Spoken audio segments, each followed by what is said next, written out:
Hi everyone, I'm back to my workshop again.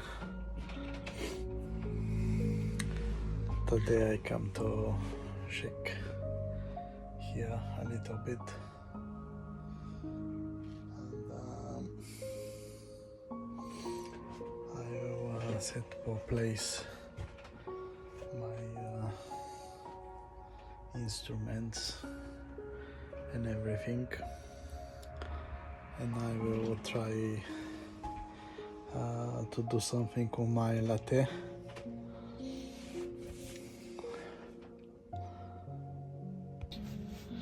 Here's the detail on my latte that I'm making.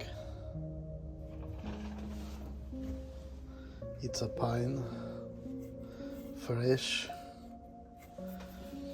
and I just